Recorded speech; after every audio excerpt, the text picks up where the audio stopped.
Okay. Hey, what's up, everybody? Welcome back. I'm James, and you're watching Blue Dog Reptiles. Now, we had a comment last week from one of you subscribers that you wanted me to do a Crested Gecko Bioactive build for you. Show you how to do it from scratch. We had a bioactive, well, I wouldn't even call it a bioactive. It was a quick start tank that we did for one of our Crested Geckos. I wasn't thrilled about it, wasn't happy with how it was set up. So now we're gonna go through, redo it, and set it up just for you. While I'm at it, thank you so much to all the new subscribers. I know you guys enjoy all my little shorts that I do, and this channel has grown so much just over the last few months. It's absolutely incredible. If you are new to this channel, make sure to consider subscribing. We bring you new reptile care guides, bioactive builds, all that every Friday. So thanks for tuning in today. And if you are new, make sure to leave us a comment down below saying you're new. We'll give us a shout out. If you have any ideas on reptile care guides that you'd like to see on this channel, just let us know. Leave them in the comments down below and we'll make sure to tackle that for you. So without further ado, what we're working with today is actually one of our flame Dalmatians. I can actually show it to you here. We have him out, which it was kind of fun, but you can kind of see him. He's a little cutie, and we'll do more close-ups with him once his home is all situated. Today, helping me, I do want to give a shout out, is our girl Heather. She works for us here at Blue Dog Aquatics, and she helps out a lot with the reptiles. So give her some love, show her that you guys appreciate all the hard work she does here. So without further ado, let's jump into it. As you can see down here, you can see it's still a little wet. We had some soil, and that's okay because I'm not completely stripping this out. There was nothing wrong with the soil. There was nothing going on with it. So all we're doing is we're actually including the drainage layer today. We'll add the screen in. We'll do put the soil back, put a couple of plants, and we'll also add in some sandwood, which I'll show you guys that in a minute. And then also we're gonna incorporate some leaf litter and some springtails into this setup. So this isn't a care guide on Crested Geckos. This is just the Crested Gecko Bioactive build. So first up, what we're using, these are hydro balls. This is what we use for the drainage layer, and it even shows right on the front. But you can see these are just the tiny ones, and I like to use these with all my nano tanks. You can get the big, large clay balls, and we do have those here in our store if you're looking. So let's just start with these. But typically with the bigger ones, I like to use those on my bigger enclosures, because you'll use a million of these if you use the little ones. Typically, as far as depth, I only do it to the bottom. So you see how there's a glass, or this is the section of glass you can see. I do it right to the bottom of the trim. That seems to work out very, very well. Next up, I already have this pre-cut. This is your screen or your drainage layer. Now, if you have an animal that burrows, there is different types of drainage, because you don't want, let's say you have a snake. You don't want a snake getting caught underneath this down there with all the soil. It could shift and kill the snake, and we just don't want that. But for Crested Gecko, since they are arboreal, this works out perfectly. I don't have to worry about them digging or burrowing. So we'll go ahead and set this in here. Let's see which way I want to do it. So as you can see, I don't fully cover, and to each their own on how you want to do this, but I don't fully cover the drainage layer. It seemed to work out better for me, but I leave gaps on each side. That way the roots, especially, so we're gonna have a plant that goes back over here. That way the roots can go around it. Because I've had issues where if I put the thing over the whole area and then I put plants in, then the roots literally go through the screen, and then when you try to remove it, then it rips everything up, and it's just a big headache. So now, so this right here is the plant. As you can see, it's already established. That's why I didn't want to break it up. I didn't want to disturb it, but I am going to rotate it. We're going to set that just to the side. I want it to sit and it's getting really big. You can see how high the substrate was there, but you can see this is a nice mixture. It's really earthy and it just has all the good components, but it's nice and moist already. So even when we do set this back up, no, we're not going to pull the moss. I had some older moss that kind of went bad on me, and so I'm not going to reuse it. I'm going to actually incorporate new moss. But what I'm doing right now is I'm actually packing down the soil around the plant. That way it can start grounding in again, start growing its roots out into the new soil. But I'm also, what I'm doing right now is I'm actually scaping. So I'm figuring out how I want it to be. So on this one in particular, I actually want the little mounds. I want it to have a little spot down here for the rapashi for the crested gecko, or if we have mealworms and want to put a cup in it, I want that down there. So I want it a nice flat area. And you can see, I mean, there was so much soil in here that we're not going to do, and we'll just add this back into our bioactive bin when we're done. And what I mean by bioactive bin, we actually have a couple of enclosures that we hold just springtails, isopods, and it's what we use for a lot of our builds. Now up next, I'm actually going to use the sheet moss.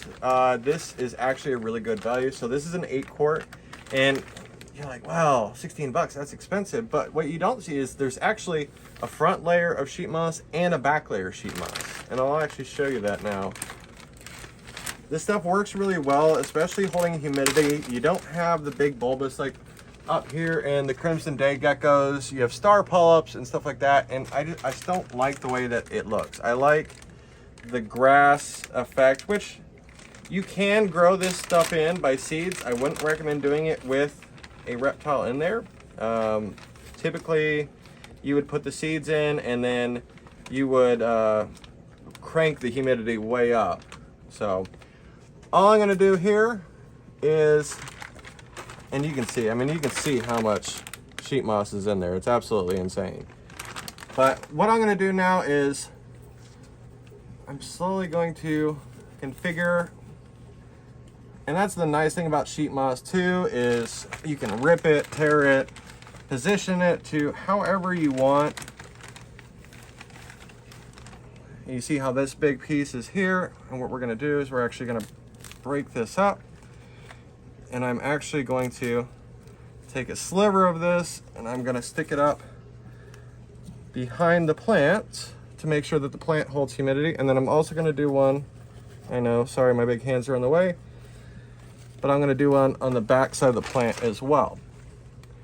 Then all we're going to do, and you can overlap this stuff. It's not going to harm the plants at all. It's not going to harm the environment. And right there, I'm tucking this around the roots.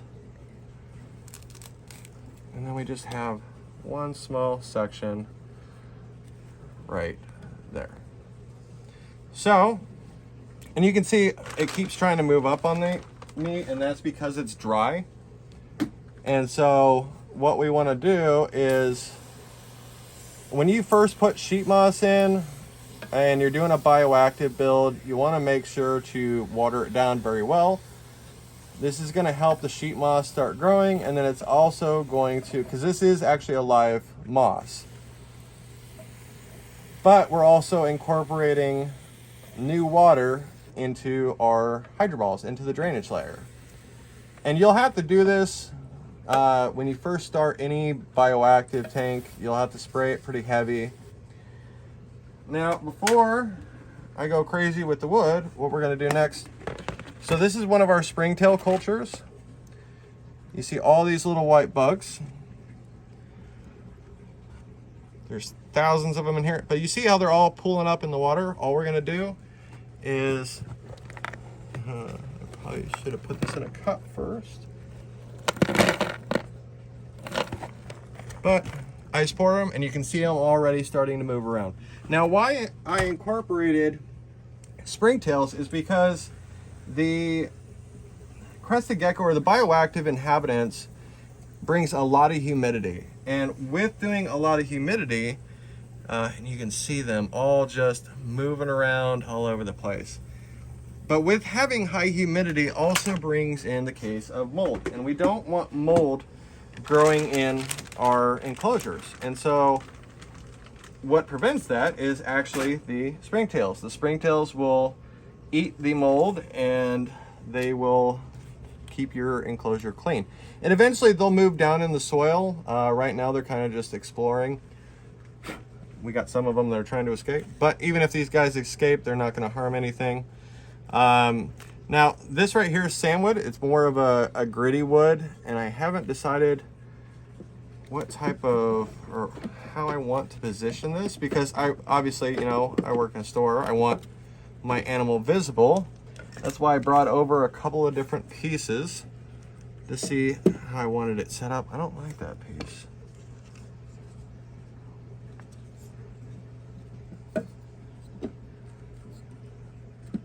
I think we're actually, no. And this is the thing with bioactive builds, is you're going to reposition it all the time. So I'm actually going to do it like that. I actually like how that sits, because then it looks like the plants are going to grow out of it. I like how that is just squared away.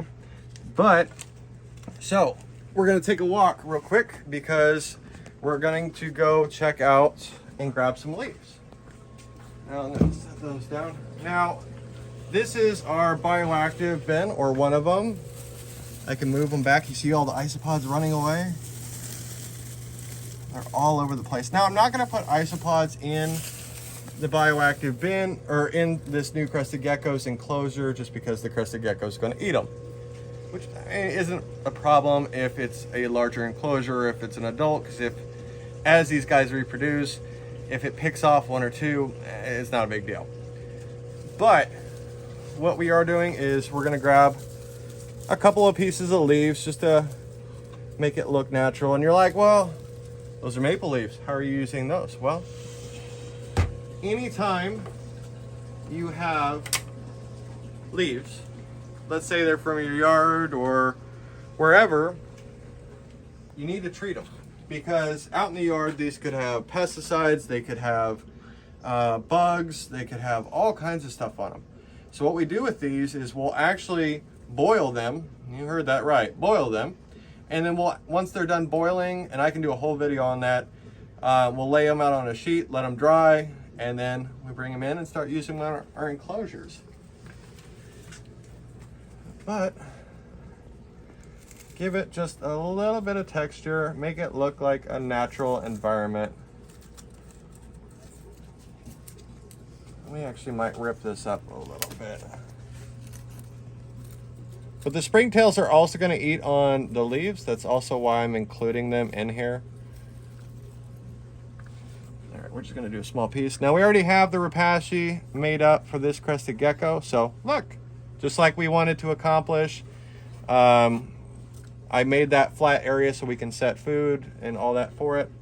So, oh look, I have a little stick. Let's throw that in there. There we go. All right, all we have left is to introduce the Crested Gecko. So, now be mindful, you notice that I came down toward the ground before I opened this up, and that's because Crested Geckos, believe it or not, you see how quickly that one just bolted? You don't want these guys falling from a big distance. And so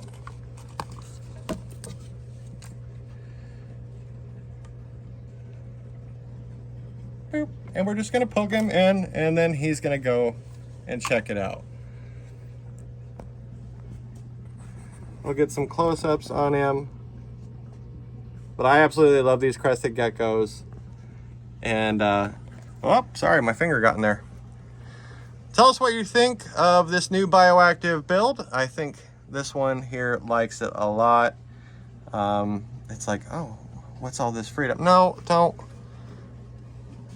Okay, so we're gonna close this, so go that way. We're gonna close, oh, there we go. He went the other way. Tell us in the comments what you guys think of this bioactive build. And thank you to our subscriber for recommending this. This tank definitely needed it. So, as always, guys, I appreciate you guys tuning in. We will see you next Friday with a very special video. As always, keep your family close and your reptiles closer.